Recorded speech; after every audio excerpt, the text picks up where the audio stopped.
Ya halo adik-adik, selamat datang kembali bersama saya Kanagawa Yamada. Dan selamat datang di Classroom yang baru.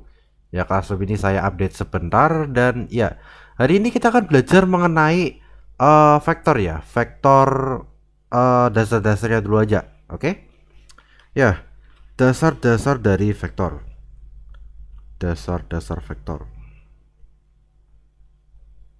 Nah, kita mulai dulu dari yang paling dasar dulu, yaitu adalah vektor 0. Nah, vektor 0 ini. Vektor 0 itu adalah vektor yang ya 0. Contohnya seperti ini. V sama dengan 0, 0, 0 dan seterusnya terus 0. Jadi isinya emang 0, makanya namanya vektor 0. Kemudian kita punya namanya vektor dua vektor yang sama. Atau aku bilangnya vektor identik. Dua vektor yang sama. Gini. Nah, gimana terjadinya? Ini jadi kayak gini.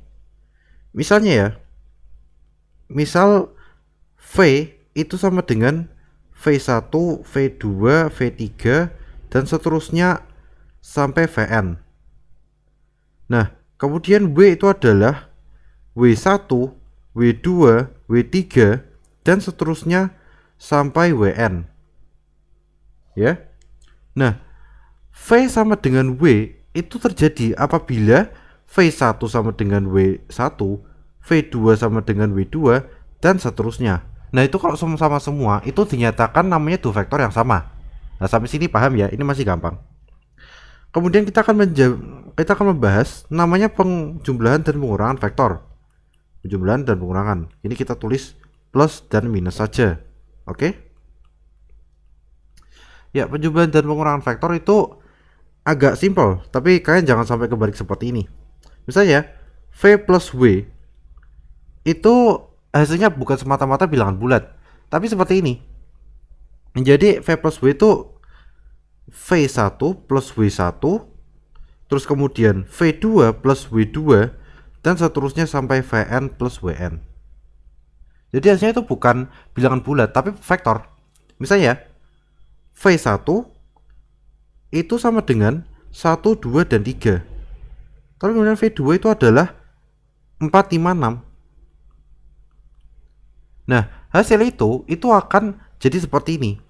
1 plus 4, kemudian 2 plus 5, dan 3 plus 6. Maka dari itu hasilnya adalah 5, 7, dan 9. Nah, ini hasilnya. Itu vektor ya. Kalau minus bagaimana? Ya sama.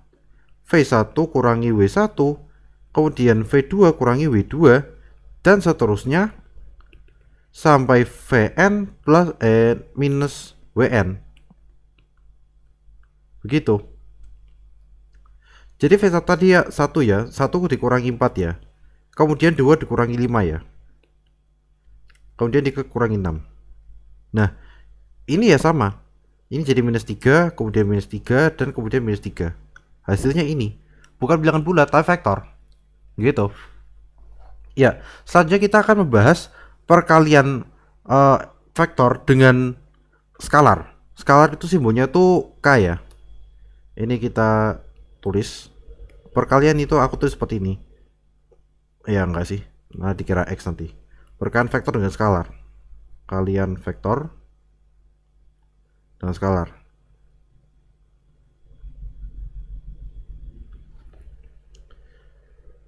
Misal itu seperti ini. K dikali V itu adalah K kali V1, K kali V2, dan seterusnya sampai K kali Vn. Nah, misalnya kita punya seperti ini. K itu sama dengan 2 ya. V itu sama dengan ya 1, 2, 3 ya. Jadi perkaliannya seperti ini. 2 dikali 1, kemudian 2 dikali 2, dan 2 dikali 3. Nah, tinggal kalian kalikan saja hasilnya.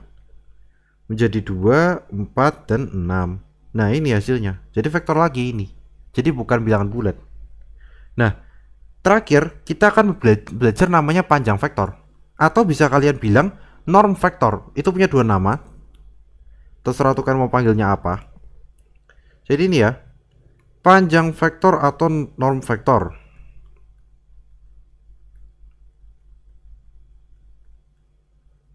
Tulisannya jelek banget tapi ya mudah-mudahan kebaca ya.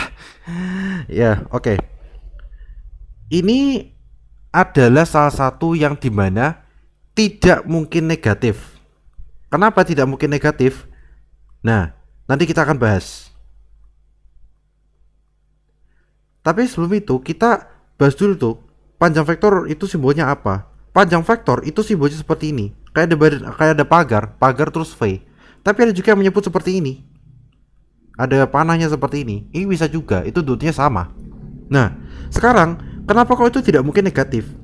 Itu karena ini. Rumusnya seperti ini. Ini tuh ada pangkatnya ya. Nah, karena ada pangkatnya ini tuh tidak mungkin negatif. Jadi misalkan punya angka minus 2 ya, kan itu dipangkat jadinya kan 4. Nah, itu jadinya positif, nggak mungkin negatif. Kok negatif salah kalian pasti. Nah, langsung kita kasih saja contoh ya. Misalnya V sama dengan min 3, 2, dan 1. Dan K itu adalah 2. Nah, di sini saya punya dua cara. Kalian serah mau pilih cara yang kanan atau yang kiri. Serah kalian, senyamannya saja. Jadi misalnya cara yang pertama itu seperti ini. 2 min 3 kali 2 kali 1 dipangkat seperti ini. Kemudian kalian tinggal kalikan saja. Seperti ini. Setelah itu di akar. Min 6 kuadrat ditambah 4 kuadrat ditambah 2 kuadrat. Setelah di akar ya tinggal dihitung. Hasilnya dari 56. Kemudian tinggal disederhanakan saja. Maka hasilnya adalah 2 akar 14. Nah, kemudian saya punya cara lagi. Yang ini caranya menurut saya lebih simpel daripada sebelumnya. Misalnya, ini tadi, min 3, 2, dan 1.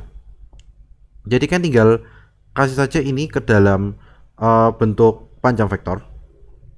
Lalu kemudian kalian mulai untuk mengakarkan angka tersebut. Min 3 kuadrat tambah 2 kuadrat tambah 1 kuadrat. Seperti ini. Maka setelah kalian selesai hitung semua, maka hasilnya adalah 2 akar 14. Udah gitu aja. Gampang toh? Nah, kita belajarnya sampai sini dulu aja ya. Ini masih dasar-dasar, jadi aku gak akan masuk ke yang advance. Ya, sementara segini dulu. Ya, saya Kanagawa Yamada, virtual teacher asal Indonesia. Saya pamit undur diri. Makasih.